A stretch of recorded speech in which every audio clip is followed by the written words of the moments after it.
So Deathbattle recently announced that they'll be doing, or pretty much recently showed, I should actually say here, Kratos versus Asura. In all honesty, I did not notice what was going on here. So, yeah, since you guys wanted it, we're actually going to do a prelude here, and obviously we're going to go over the feats for everybody here. And let me know if you guys like this new video style and stuff like that, where I just record, everyone's parts individually and just kind of like mash it all together here. And then at the end, it'll have a bit of gameplay and stuff like that to where I kind of just talk about the battle and how they could mess this up and how they could actually do it right. So without further ado, let's begin with the Ghost of Spartan himself, Kratos, the god of war, one of the more staple characters in gaming history. How powerful is he?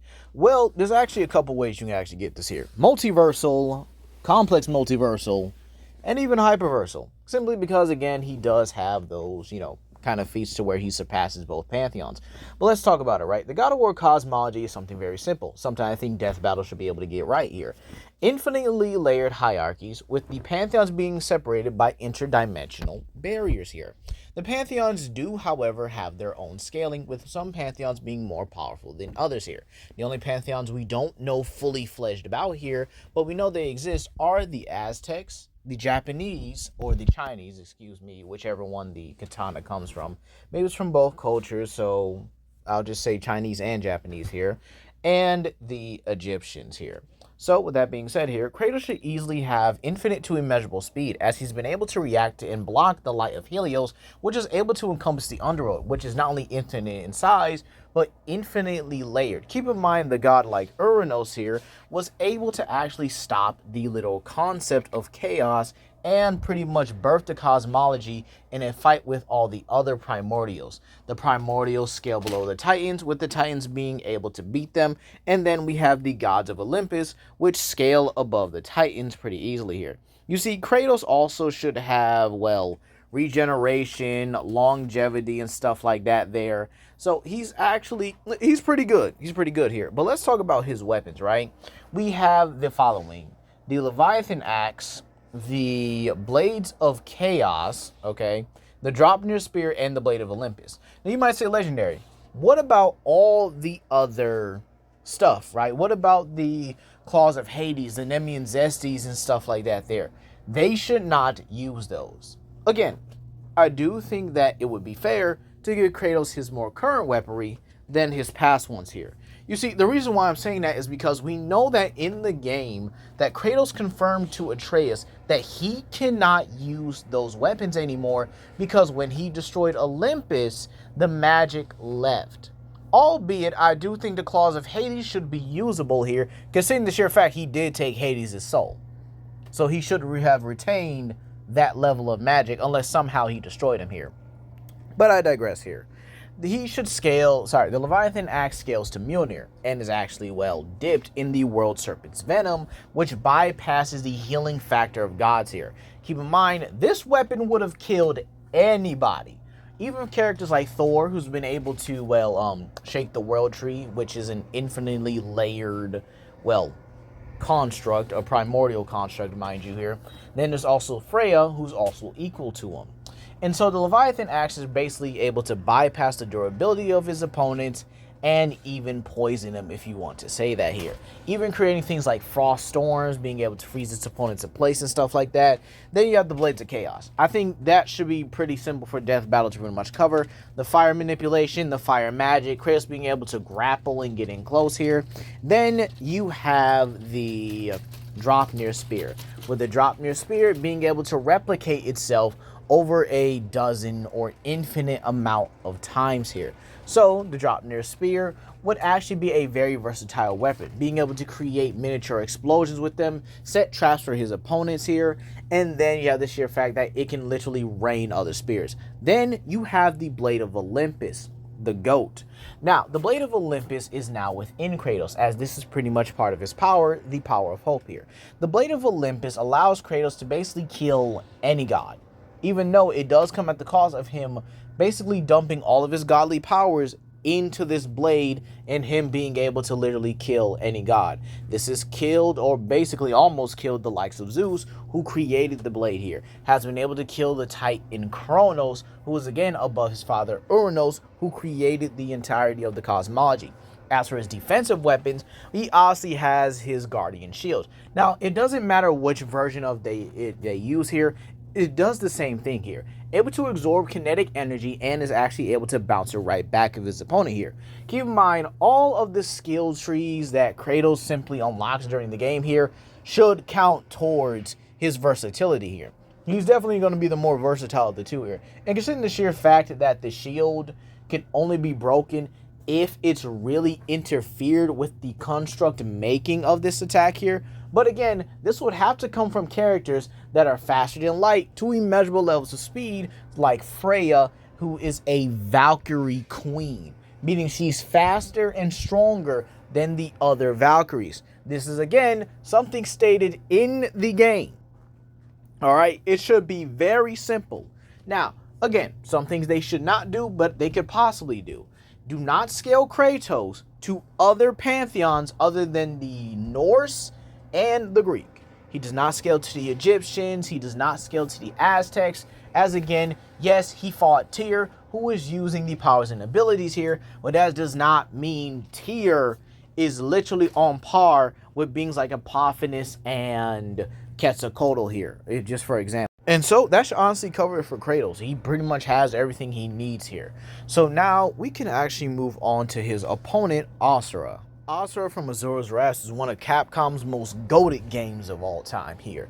So Asura is actually pretty interesting to scale here. And this actually does dive into the cosmology of Buddhism, which actually resembles things like balance, harmony, the will of life, and stuff like that. And here's a fun fact. You can actually get the Buddhism cosmology to boundless because there's literally no limits in it. So where will Asura scale, right? He would actually scale above his creator, Chakravartin. Chakravartin represents the will of life, making him a small portion of the literal Buddhism cosmology here. You see, Asura actually exists on a much higher level, or a much higher dimensional level, than most beings in his franchise here. Him being able to literally go toe-to-toe with his creator, shatter multiple realities, mind you, and even literally tank the attacks of creation itself. Basically getting hit in the face with big bangs. Keep in mind, during this fight with Chakravartin, he was able to destroy the realm of Naraka, a realm that actually exists between life and death. It is known to be boundless and infinite in size here. And yet, Asura, during the fight, literally gained so much power that he was able to just simply destroy him and destroy it with ease here, even shattering the construct form of Chakravartin here. Keep in mind, Asura is also faster than light to immeasurable levels of speed here because he's able to cross this realm repeatedly and even come back from the dead from it on multiple occasions here. So that does give him some immortality as well. As for how his powers and abilities work, Asura does have things like advanced regeneration. He does have some form of like existence erasure resistance here, because again, Chakravartin couldn't, kill him here. Then you have the sheer fact that he does have some sort of kinetic energy buildup, where he is actually able to build up all this amount of energy, even pretty much putting it inside of his opponent, no diddy, and just straight up blow them to smithereens. Like I'm not even sure how it truly works for Asura here. But again, playing the games and stuff here, this is seemingly what he did. He will always punch his opponents to the point where they build up so much kinetic energy, and then with one more punch, he simply just overloads them and just beats them. That's how he always did it here. In terms of skill, Asura should be in a pretty decent class here. I mean, he's fighting against beings that could wield, long swords and practice many forms of martial arts here. And if you want to really get into it, he is a trained fighter, as he and Yasha were trained by August, who is a master swordsman and a master combatant in his own right here. So Asura being able to defeat all these kind of beings here and pretty much he doesn't have too much versatility, but he does have transformations. You see, in his berserk form, he can actually launch powerful energy blasts capable of matching the Brahmastra, a celestial being that is capable of wielding the souls of multiple people here. Then you have the sheer fact that in his 6-arm form, he was able to build up so much kinetic energy that he blew up Wizen.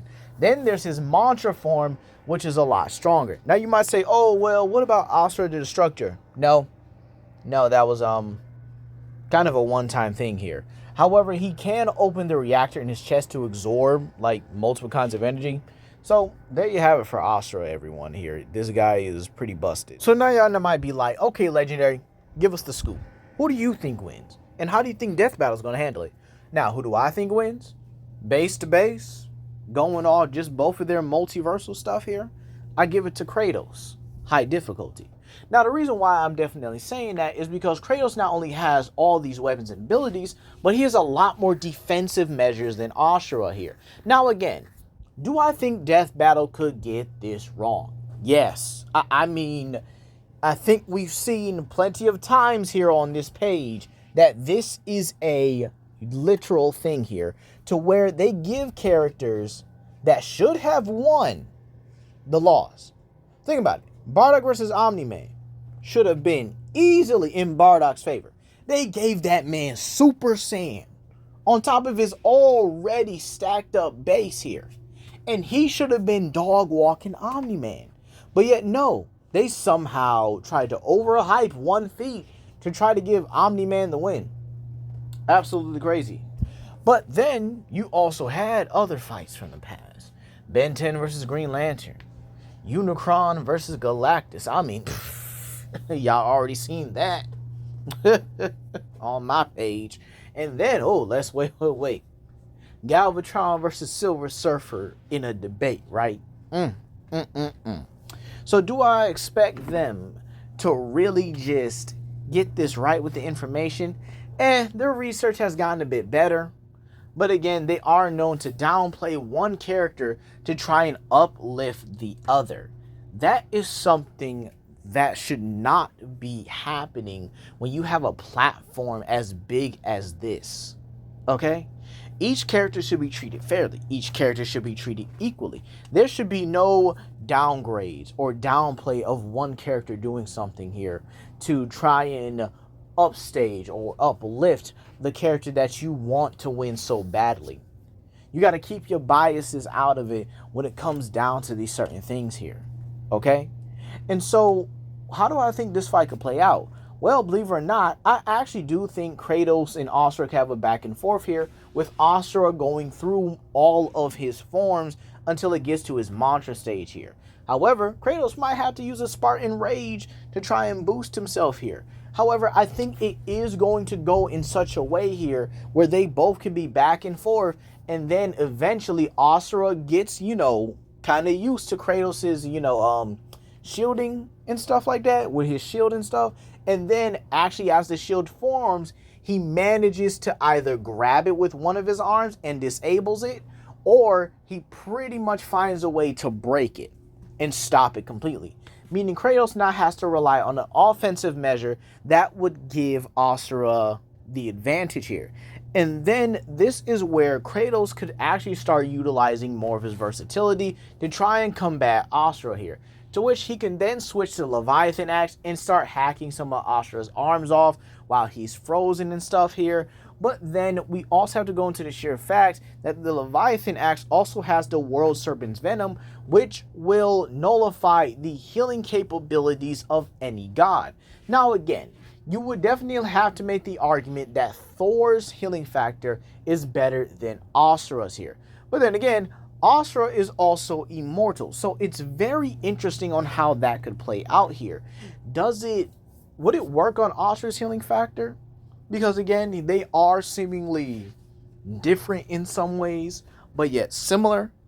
It would raise like a lot of good questions here, and I could probably see that as, well, they wouldn't know if, Kratos's Leviathan Axe's World Serpent's Venom or whatever be able to really stop Asura from just using other transformations and then regenerating his arms. which would be an understandable, argument here.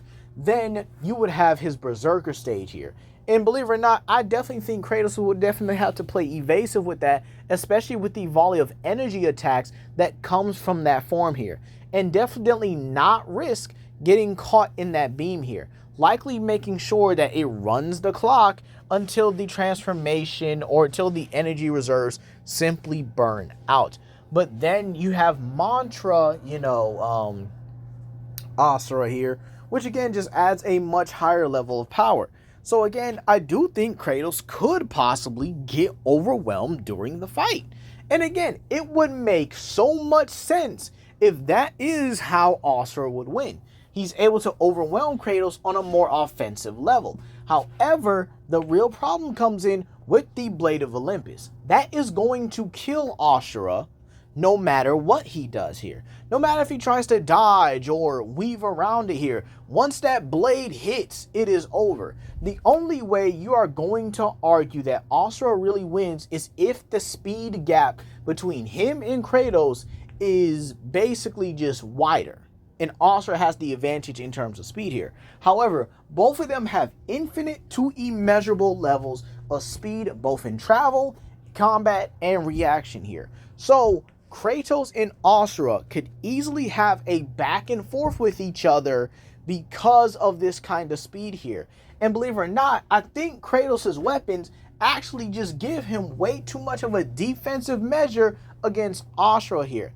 And so I do also think Kratos is smarter in the field of combat than Asura. He was a general of the Spartan armies here.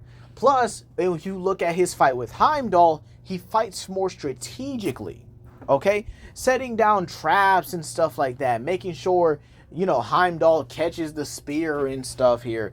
And plus that Heimdall's arrogance did kind of play a factor into that because, that dude was just a straight up prick for no reason.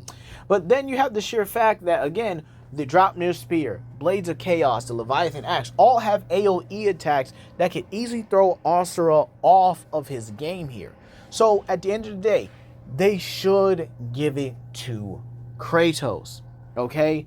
It should be simpler. It should be easier to give it to him.